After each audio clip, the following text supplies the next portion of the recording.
ईश्वरीय संप्रदाय के हैं हम सब, इस रूहानी नशे में निरंतर रहने की, ईश्वरीय संस्कारों प्रमाण सोचने, बोलने और कर्म करने की, अनमोल समय को बाप की याद में सफल करने की, बाप पर पूरा पूरा बलिहार जाने का पूरा आनंद लेने की, रूहानी कमाई और रूहानी सेवा में व्यस्त रहने की, हम रूहों के पिता निराकार परमपिता परमात्मा शिव की हम आत्माओं के लिए आज की मुरली से शिक्षाएं। एक रस स्थिति, अव्यक्त स्थिति, फरिश्ता स्थिति श्रेष्ठ स्थितियां हैं। इन स्थितियों में स्थित होना अर्थात आसन पर स्थित होना, व्यक्त भाव और भावना से परे रहना। परमात्मा का फरमान और वरदान है कि इन स्थितियों के आसन पर स्थित होकर तपस्या करो। मन और बुद्धि को श्रेष्ठ स्थिति के आसन पर बिठाकर जितना समय चाहो और जब चाहो आसन पर बैठने का अभ्यास करो। तपस्वी बनो।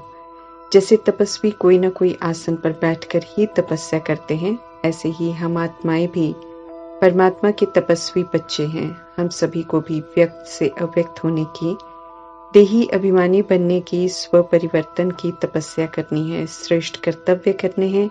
इसलिए श्रेष्ठ स्थितियों के आसन पर बैठकर तपस्या करनी है। जो अभी संगम युग में श्रेष्ठ स्थिति के आसन पर बैठने वाले बनेंगे, उन्हें ही भविष्य में राज्य का सिंहासन प्राप्त होता है। एक रस स्थिति चाहिए, कभी कैसी स्थिति नहीं होनी चाहिए, ऐसी तपस्या करनी है। व्यक्त भाव और व्यक्त भावना से परे रहना है, अर्थात सर्व के प्रति कल्याण की भावना हो, सदा स्नेह और सहयोग देने की भावना हो, हिम्मत उल्लास बढ़ाने की भावना हो, अपनेपन की भावना हो, आत्मिक स्वरूप की भावना रखना। ये भावनाएं कभी भी न बदले, कभी दूसरों के विपरीत व्यवहार के प्रभाव में आकर न बदले। ऐसे एक रस स्थिति में स्थित रहने का हमें अभ्यास करना है। फरिश्ता स्थिति अर्थात देह संबंध व कोई वस्तु वैभव का कोई भी लगाव नीचे न लाए। फरिश्ता स्थिति बनाने के लिए परमात्मा कहते हैं कि ये प्रैक्टिकल अभ्यास करो कि ये तन मन धन सब सेवा अर्थ है, अमानत है और मैं ट्रस्टी हूँ। बुद्धि रूपी पांव पृथ्वी पर न रहे, जैसे फरिश्तों के पांव पृथ्वी पर नहीं होते हैं, ऐसे बुद्धि इस देह रूपी पृथ्वी अर्थात प्रकृति के आकर्षण से परे रहे। परमात्मा कहते हैं प्रकृति को अधीन करने वाले बनो, न कि अधीन होने वाले।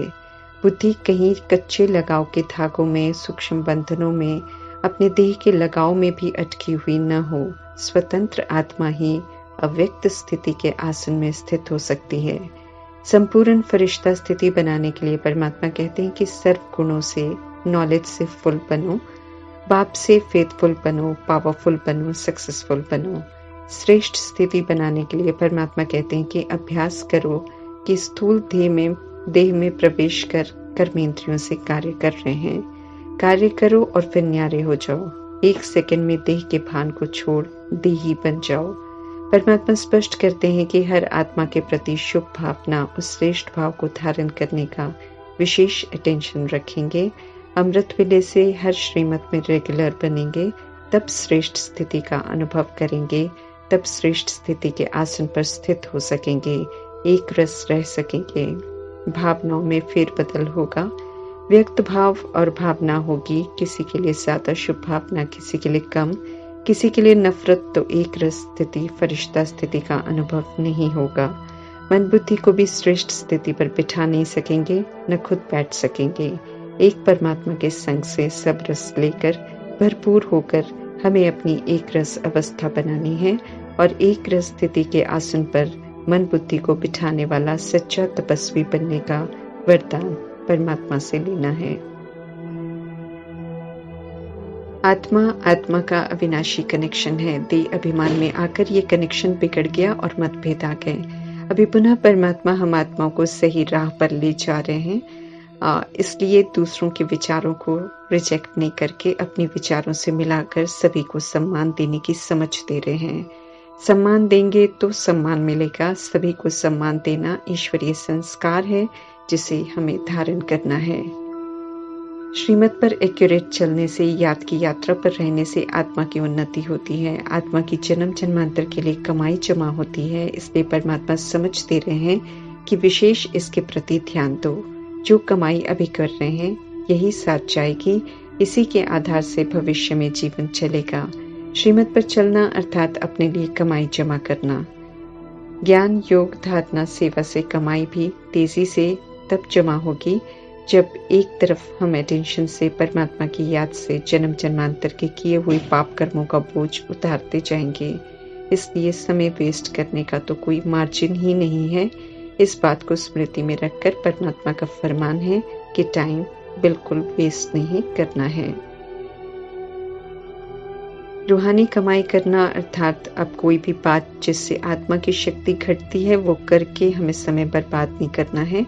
आजीविका के लिए जिस्मानी कमाई करते हुए भी रूहानी कमाई में समय जरूर लगाना है। प्यार से परमात्मा पिता को याद करना है, क्योंकि याद से ही पाप कर्म भस्म होंगे, याद से ही आत्मा हल्की होगी, याद से ही उड़ेगी अर्थात वापस घर जाएगी। ज्ञान से भरपूर हो विज्ञान की मंजिल तक हमें पहुंचना है, जहां आत्मा और परमात्मा की स्मृति रह जाए, बाकी सब भूल जाए। रूहानी कमाई करना अर्थात पाप समान बनना है, अर्थात रहम दिल बनना अपने ऊपर भी और सर्व के ऊपर भी। परमात्मा की श्रीमत पर एक्यूरेट चलना अर्थात अपने पर रहम करना, अपना कल्याण करना। जब अपने ऊपर करते हैं तब सर्व पर भी रहम कर सकेंगे, उन्हें भी परमात्मा का परिचय देकर उन्हें भी परमात्मा संग जोड़ सकेंगे। निराकार परमपिता परमात्मा हम आत्माओं के माता पिता हैं। भक्ति में सिर्फ गाते हैं कि वो माता पिता बंधु सखा है, परंतु समझते नहीं हैं, क्योंकि जानते ही नहीं हैं। अभी परमात्मा पाठ में आकर हम आत्माओं को अपना बनाते हैं और माता पिता की पालना भी देते हैं, टीचर सदगुरु भी बनते हैं, ताकि हमें इधर उधर न जाना पड़े, क्योंकि इस झूठ खंड में तो सब झूठ है। हम आत्माओं के पिता हैं तो वर्षा भी देते हैं, लेकिन वर्षा देने समय उन्हें प्रजापिता ब्रह्मा द्वारा देना होता है, इसलिए दादा के रोल में आते हैं। परमात्मा ही सत्य है, इसलिए स्वयं ही सारे रोल्स का फर्ज निभाते हैं। किसी भी देहधारी का संग करने से आत्मा सच्ची अर्थात आत्म अभिमानी नहीं बनेगी, पाप भस्म नहीं होंगे। इसलिए सत्य परमात्मा का संपूर्ण परिचय सभी को देना बहुत जरूरी है। उनके संग कितना गहरा और अटूट संबंध है आत्माओं का, ये सभी को बताना है।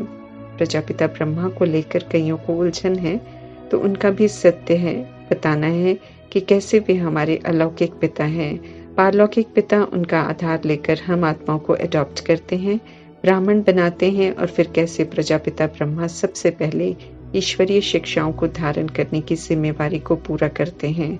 मनुष्य सृष्टि पर पूरा पाठ बजाने वाली आत्मा है ब्रह्मा। अगर विस्मृत होकर भूले की हैं तो स्मृति स्वरूप बनकर भूलों को करेक्ट कर संपूर्ण पाप समान बनकर भी दिखाया, अलौकिक पिता का फर्ज निभाया। ऊंचे ते ऊंचे परमात्मा को एक्यूरेट जानकर उन्हें याद करने से प्राप्ति है, परिवर्तन है, मुक्ति है, जीवन मुक्ति है। इसलिए उनका परिचय देना बहुत जरूरी है। फिर सूक्ष्म वतनवासी ब्रह्मा विष्णु शंकर का सत्य बताना है कि कैसे प्रजापिता ब्रह्मा ही श्रीमद प्रमाण उच्चतम धारणा युक्त पुरुषार्थ कर संपूर्ण अव्यक्त फरिश्ता ब्रह्मा बनते हैं।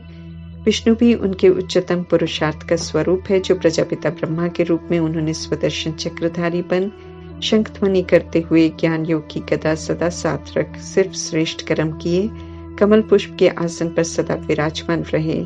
शंकर भी प्रजापिता ब्रह्मा के पुरुषार्थ की उच्चतम अंतिम निराकारी निर्विकारी निरअहंकारी बाप समान स्थिति है।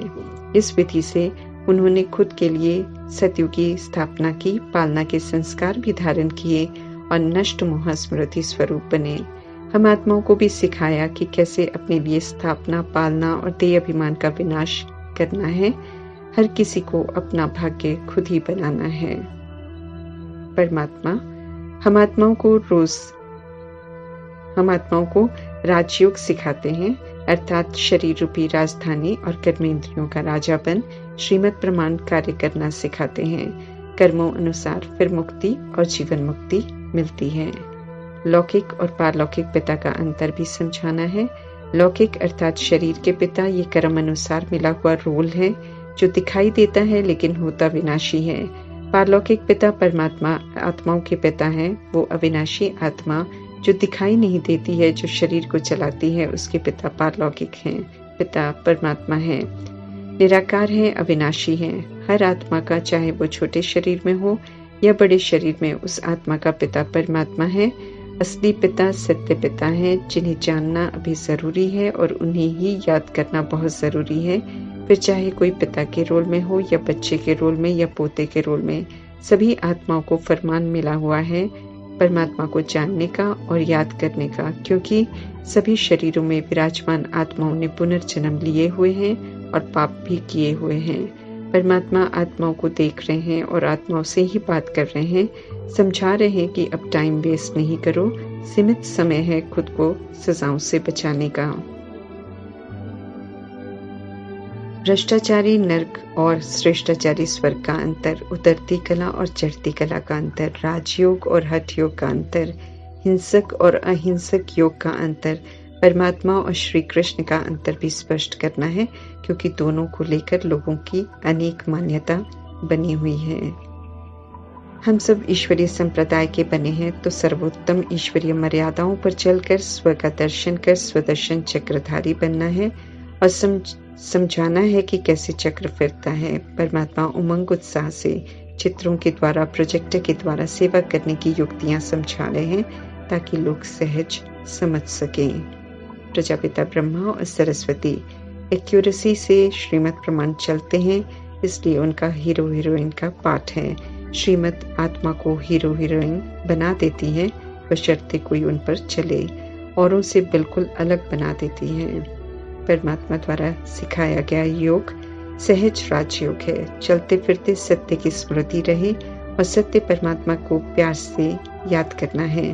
दूसरा कोई भी याद ना आए, अटेंशन रख निरंतर याद के स्तर तक हमें पहुंचना है। परमात्मा की याद ही चढ़ती कला में लेकर जाएगी। देहधारियों का संग और याद तो गिराने के निमित्त बन जाता है, इसलिए अन्य यादों से अब हमें दूर रहना है। खुद को भूली हुई हैं आत्माएं, पास्ट के संस्कारों के वश कर्म कर रही हैं आत्माएं, कर्मों की गुह्य गति से अनजान ब्लेम गेम खेल रही हैं आत्माएं, विकारों वश कर्म कर रही हैं आत्माएं, पाप आत्मा बनती जा रही हैं आत्माएं, दुर्गति में जा रही हैं आत्माएं। अभी हमें समझ मिली है तो सभी पर रहम करना है। सभी आत्माएं अपना ही परिवार है, इसलिए परमात्मा कहते हैं कि रहम दिलपन सभी को सत्य से परिचित कराओ। परमात्मा के पतित पावन कर्तव्य से सभी को परिचित कराओ। अभी ये कार्य चल रहा है, सभी को बताओ। परमात्मा शिव ही भगवान ईश्वर अल्लाह वाहिगुरु हैं, तो मनुष्य आत्माएं एक दूसरे से कभी भी लड़ाई झगड़ा नहीं करेंगे। खुद के लिए खुशी खुशी राजाई स्थापन करनी है और परमात्म संदेश भी सभी को देना है कि सिर्फ पाप को और वर्षे को याद करो और नरक को भूलते जाओ। आत्मा ही देवता, क्षत्रिय, वैश्य, शूद्र वर्ण से गुजरती है। जैसा पुरुषार्थ वैसे वर्ण में जाती है। योग बल से हमें राज्य भाग्य लेना है। समझदार बनकर परमात्मा से पूरा वर्षा लेना है, बेसमझ नहीं बनना है। कलयुग विनाश होने वाला है, बिल्कुल स्पष्ट है। रिहर्सल भी दिखा रहा है ड्रामा। फिर भी कलयुग में विनाशी अभिलाषाओं को पूरा करने के लिए परमात्मा को और उनकी पढ़ाई को छोड़ देना महान मूर्खता है, क्योंकि जिसके लिए परमात्मा को छोड़ रहे हैं वो तो विनाश हो जाएगा, और जो परमात्मा का बनकर 2500 वर्ष मिलना है उससे खुद को वंचित कर देंगे। परमात्मा जो सच्चे शुभ चिंतक हैं, सच्चे साथी हैं और पिता हैं, उनके संग से और उनके संग की प्राप्ति से वंचित होना तो सबसे बड़ा लॉस है, दुर्भाग्य है, क्योंकि फिर ड्रामा में किसी भी युग में किसी भी संबंध से सुख की प्राप्ति नहीं होगी। विनाश के समय भी परमात्मा का साथ नहीं मिलेगा। सदैव जीवन में ऐसी आत्माएं अंदर से खाली अनुभव करेंगी। जो श्रीमत को हाँ जी कहकर मानते हैं, अपनी मनमत मिक्स नहीं करते हैं, बुद्धि को परमात्मा के आगे संपूर्ण समर्पण कर देते हैं, वही आत्माएं सूर्यवंशी बनते हैं। वे न कभी गलत सोचते हैं, न बोलते हैं, न गलत कर्म करते हैं।